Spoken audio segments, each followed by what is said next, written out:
Well, we want to be honest and open with you in helping you to decide whether or not to be a candidate for the Scottish Family Party. So I'm going to talk in this video a little bit about what you might be letting yourself in for. You might find it as it were nothing, none of these things come to fruition, but these are just some possibilities that you might like to consider in making your decision. Right, if you announce to your family that you're intending to be a candidate for the Scottish Family Party, you might find that some of them are unhappy. We've had situations where candidates or people involved in the family party have had very strong opposition from their children, from their parents, from their brothers and sisters, and in some cases that can be quite extreme, almost threatening. If you go ahead and do this, then whatever. I mean, my advice in that sort of situation would be to not back down in the face of pressure from family members. It's not right that they should try and control what you do, and I would worry that if you submit to it once, you might find yourself submitting to it again and again and again. So I would probably urge you to take quite a firm line where family members are not happy with you being involved in the Scottish Family Party, but that's an issue that may arise. It's like cancel culture within families sometimes. Now, there is one family member I think is in a different category, and that is a spouse, a husband or wife. Now, I think being a candidate, realistically, you really need to have the agreement of your husband or wife, if you're married, to go forward and be a Scottish Family Party candidate, to be any sort of candidate, really, because it is something that's quite an important thing, it's quite a public thing, and it will have an impact on your husband and wife as well. So I think you need to talk things through and reach agreement on that. Friends and colleagues. You might find a lot of friends and colleagues are very interested, very supportive, but you might find some as well react very negatively, sometimes in a way that you would never have imagined. I mean, it's not impossible that some people might barely speak to you once they realise that you're involved in the Scottish Family Party. I can't say that's happened very often at all. I haven't heard many stories of that, but it's a possibility. It's something you might need to consider. You only find out how strong people's views are, in some cases how bitter they are as well, and how hostile they are to people who take a different view to them when you actually stand up for what you believe in. So you might find there's some sort of pushback, some sort of coldness from people who are otherwise more friendly and warmer. Your employer. I mean, some people worry, if they stand as a candidate for the Scottish Family Party, they'll lose their job. I mean, that's basically not going to happen. Very, very, very unlikely. I think sometimes with an employer, what happens is the employer, it's like they haven't got a mind of their own, but if they receive a complaint, then they think, oh no, what do I do? Oh, panic, I don't know. Oh, I better get the person and tell them not to do it. That's the easiest way to do it. Often, I mean, they haven't got a leg to stand on with that sort of thing. We're standing for election for a registered political party. I mean, an employer basically has to allow it. Unless there's some specific reason, then there shouldn't be, and clearly stated reason, then that shouldn't be a problem. But do bear that in mind. I mean, some employers might regard that as, embarrassing that you're standing for the Scottish Family Party. Maybe some future employer might do the Google search on you, might see that and think, oh, not sure about that. Maybe I prefer a candidate who is a bit more bland and didn't have any history of expressing any views on anything whatsoever. It's a possibility. It's a possibility to bear in mind. Professional bodies. Some people, when they're candidates, they fear they'll be struck off by their professional body or land in some sort of trouble with their professional body. I say that has never happened with the Scottish Family Party. We've probably had well over 100 candidates, many of them in professional bodies of various sorts, and there's never been an issue. Again, what happens with those is often they don't sort of think for themselves. They wait until someone complains, then they look into a complaint. So it would be more to do with something specific that you'd said rather than that you're a candidate for the Scottish Family Party. So I wouldn't dismiss the concern entirely, but the evidence is I don't really see it being a problem. Charities, if you're involved with a charity, volunteering with a charity or anything like that, again, you might find it would be an issue. We have had cases where people were involved in a charity, they stood as candidates for the Scottish Family Party, then that charity completely unreasonably and ridiculously said, oh, we don't want you to come and help us anymore because you've represented the Scottish Family Party. So something to bear in mind. Again, courses that you might want to do, if say you're thinking, I want to go to university, I want to study social work. So might that come up? There be some sort of objection to the fact that you stood for the Scottish Family Party? Might they decide that this shows that you're incompatible with the values required for the course or whatever? Again, it's never happened, but it's not impossible that it could in the future. Some people fear embarrassing themselves, getting themselves in a situation in a hustings or some sort of interview, and they're lost for words, or they get it all muddled. Again, I wouldn't worry too much about that, because we wouldn't encourage someone to get into that situation if they didn't feel fully prepared for it. It's not something you would have to do as a candidate. But again, that's a concern that some people have. There's a possibility a local media outlet might do some research on you and try and do some sort of hit piece to try and smear you and show that you're a very bad person or whatever. Again, hasn't particularly happened with individual candidates in the past.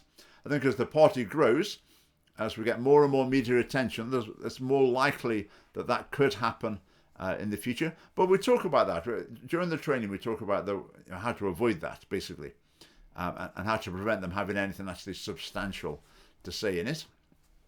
I mean, very, very likely, if you're a Scottish Family Party candidate, if you're searchable on social media, or you put yourself forward on social media, then you're going to get all sorts of sort of obnoxious, abusive comments come in. That's just social media for you. So that is fairly inevitable if you do have a social media presence. Like hate mail, hate emails, very, very likely if you're manning an email account, or if you do publicise an address, then you might find some of those things coming your way. If you publish a telephone number, then you can expect, for one constituency, at least a handful of abusive telephone calls. Okay, you don't necessarily have to publish a telephone number, but if you do, then that is something you can expect. If you go leafleting, once in a while you get some face-to-face abuse. Certainly in the last election campaign, when I did a lot of leafleting, particularly when a house smells of cannabis, you can expect someone to come out and give you a mouthful of abuse. Again, that's just going to happen from time to time. Now, obviously, you might have concern about actual physical attack. It's never happened in the history of the Scottish Family Party, and as with any other physical attack, one would hope the police will be ready to intervene, but it's not something that we've experienced in the duration of the Scottish Family Party. Now, some of our candidates, ideally we'd like candidates to be operating within their location, so they live within their constituency. Sometimes we have candidates who don't live in their constituency, they're a candidate in a constituency some way away, to give people the opportunity to vote for the Scottish Family Party. Candidates in that situation, a lot of these risks are really removed from them, in some cases completely, because they don't have any direct channels of communication. But in terms of the abuse and the sort of hostility, a part of the process, I think sometimes people are quite taken aback by it at first, but then perhaps you grow a thicker skin. You might toughen up a little bit as you experience, a few days of it, and then you get over the initial revulsion to it. I mean, we're here to support people. With social media, obviously you can block people left, right, and centre. And if something is actually threatening, or for some other reason you want to report it to the police, then the police are very much ready to support election candidates. That's quite a priority for them. So there is that option as well. Also bear in mind as well, as an election candidate, once you've been a candidate for the Scottish Family Party, that will be online and will be on public record forever. Okay, I'm not suggesting that should be anything to worry about. I'm just being open and encourage you to think through these things. In terms of cost, in terms of money, well, the deposits to be a candidate in a Westminster election, £500 per constituency, and to have the leaflet delivered, the Royal Mail deliver a leaflet free of charge, you just need to get them printed. To get a leaflet printed is about £400. That does not mean that it would cost you £900. It wouldn't necessarily cost you anything. But coming up to the election, we will probably at some point suggest to candidates that if they can contribute an amount towards the expenses, we would very much appreciate that. I think the people in the local branch would hopefully chip in as well and be able to gather some funds together. But there is a financial cost, but it's not necessarily borne by the candidate at all, though we may well request or suggest a contribution. Right, well, what will it cost in terms of time? Well, basically as much as you want to put into it. If you've got time and energy to invest in a campaign, there's an awful lot you can do. But as a constituency candidate in a Westminster election, for example, if you've got an email address specific to you, then you'll find all sorts of emails coming in. The Hedgehog Protection League will send you an email asking you for your view on the latest Hedgerow Protection Act, and they'll send you this huge long email, and you're probably thinking, it doesn't matter what I say, they're probably never going to vote for the family party because they disagree with us and all sorts of other things. But you'll get lots of emails like that. We'll try and help you with standard emails to give you standard responses. Sometimes you get very supportive emails. Sometimes you get ones that you can just delete. Again, phone calls, you won't be overwhelmed with phone calls, but you'll probably have a few. If you publish a phone number, a few people will phone up, and in those cases, often you get very encouraging phone calls, and people offering to help as well. People might phone up or email saying, oh, can I help deliver some leaflets for you? That's great. There'll be a little bit of admin involved in being a candidate. To be honest, not very much at all. In terms of your campaigning, if you want to go delivering leaflets, knocking on doors, have a stall in the street or whatever, then that's entirely up to you. As you've got time and energy, you can do that.